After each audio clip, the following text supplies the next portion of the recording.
My name is Delmar Ranch. I was drafted into the United States Army. I served in Vietnam in 3 and 4 Corps, which is the main Mekong Delta. I'm Dave Stearns. I got draft notice, but I actually enlisted under draft pressure. I spent 2 years in the service. I went to basic at Fort Ord, Ohio here, and then I went to Fort Hood, Texas for about a year, and then I was in Vietnam for 8 months. And my basic was at Fort Lewis, Washington, and my AIT, Advanced Infantry Training, was there. Then Vietnam for 1 year, and then I came back, and I was with the military police in Fort Riley, Kansas, for my We saw final that. tour. Well, I'm from Wisconsin originally. I grew up on a farm, so we had a lot of work. My parents only had high school educations. I was the first one to get into college. Actually, I went to Milwaukee School of Engineering in Milwaukee and Madison Technical School. And then after college, I had jobs all over, like Argonne National Laboratories, Westinghouse, Sperry, and I took Lockheed, got drafted out of Lockheed. 1969 to 71. Yeah, I got there after Tet. 68 was when Tet happened, and so I was there for the Cambodian incursion in 19. Well, if you were poor and black or Latino probably in California, you ended up going in the service. Well, I figured I had to do something for my country. I wasn't happy about it, but my dad was a World War II vet, and he was wounded, and so I thought, I was proud of him, so I thought he'd be proud of me, and then when I got over to Vietnam, I thought a lot about, well, he must have thought like this, or he ran into things like this, and how he felt, but my dad never really talked about it, I wish I'd have talked to him more. It was a terribly unpopular war among many segments of the population. But when they said, you're drafted, I went, not happily. And then next thing I know, I was on a plane going to the Fort Lewis, and the first thing I did is shaved all our hair off, and we looked like criminals. And on the way to Vietnam, we flew. I flew in World Airways, and then there was another one, Braniff, out of Travis, I think it was, and it was the quietest ride you ever heard. Everybody I was there with were like your age, or 19 or 20, and I was 25, I think, when I got drafted. So I was kind of like the old man. And before I even got to land, the mortars were hitting the runways, and I thought I wasn't even going to make it to the ground, and then finally we did get down, and I got off the plane, and the other guys were getting on the plane to go home, and we were in bright green uniforms, and they were in dusty red looking ones, and they were smiling, and it smelled there. It has a smell, like a musty smell after a while. It's just, in the Mekong Delta, it's a swampy smell, Even stuff I brought back still smelled funny. Vietnamese, and their beignets and their hats, and that was different.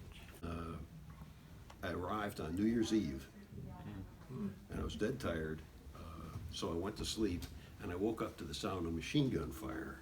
And then the other thing is, they could use our ammo in their weapons, and we couldn't, because there was 1 caliber difference. West Point officers treated me the best, and we all worked together, and when I went, they'd take me in, they treated me good, and I did my part, and we'd give everything to the Vietnam soldiers, and it says like you're a guest in their country, and so whenever we got good stuff, they got it, and we had old stuff.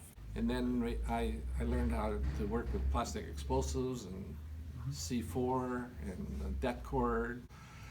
The common officer yanked me out and put me in the 20th Brigade Combat Engineers headquarters. So I set up the communications, the teletypes, the phone gear, the crypto gear. So I also had to put up the dipoles, so I was up in the air, so I was like sniper bait. And then I would go to the border and work with the Green Berets to set up the communications for the Cambodian incursion. Right there. Oh, wow. The enemy could be children, grandmas, grandpas. They killed a grandma. She had a hand grenade in her. She didn't have enough strength to pull it out. Kids, they would send them in. They try to sell you like peanuts or something like that, and Then one of them would sneak down and try to put a bomb or steal stuff, or they would tell them to pull a string and sacrifice them. And I know there's a piece of paper that talks about flechettes somewhere. This is what tells you about the flechette. Do like a Pretty much told you what it does.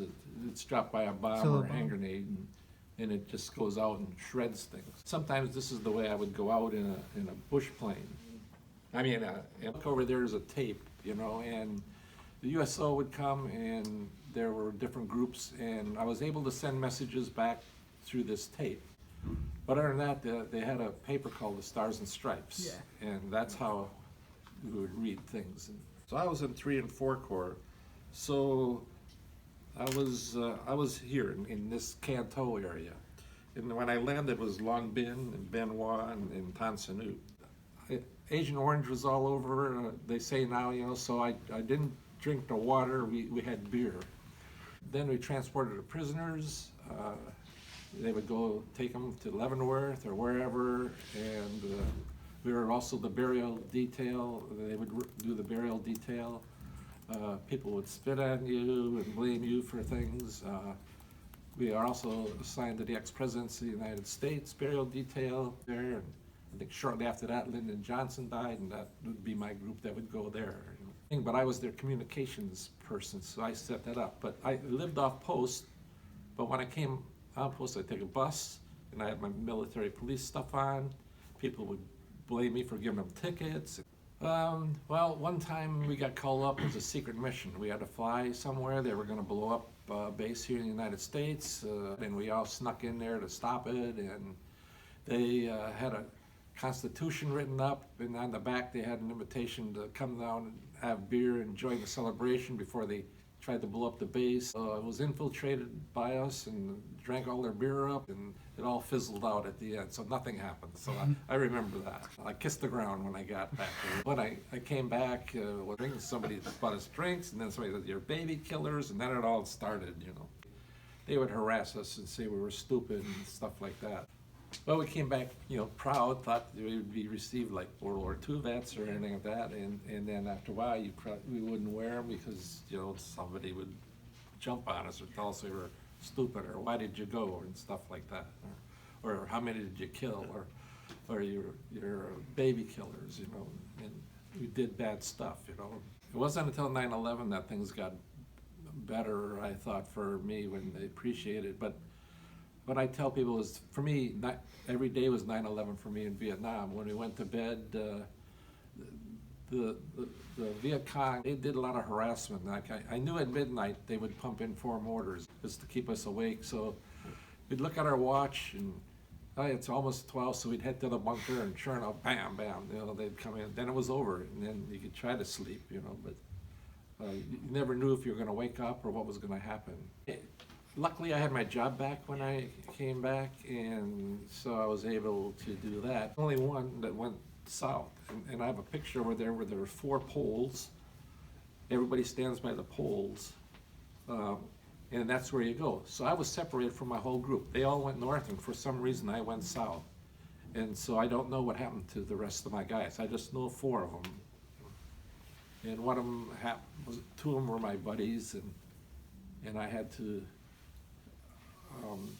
he got blown up, and I had to clean the stuff up of his stuff, you know. I don't forget that. So that was another scary time. This is infantry, combat engineers, military police. This is the military police one, the campaign medal, and I got 3 stars. This is the Vietnam Campaign Medal. This is the Civil Actions First Class that the Vietnam people gave us for the work we did on the roads and stuff. This is the Vietnam Medal for Valor, Gallantry. When we got there, they would always line the group up on poles like that. And you see the Vietnamese women going to school. We had our own kind of money, and so they would take them. This is my Vietnam boot. You should appreciate everything you have, you know. There's no place better than the United States. I honor the veterans that you see from all the wars. People die in wars. Try not to be in one.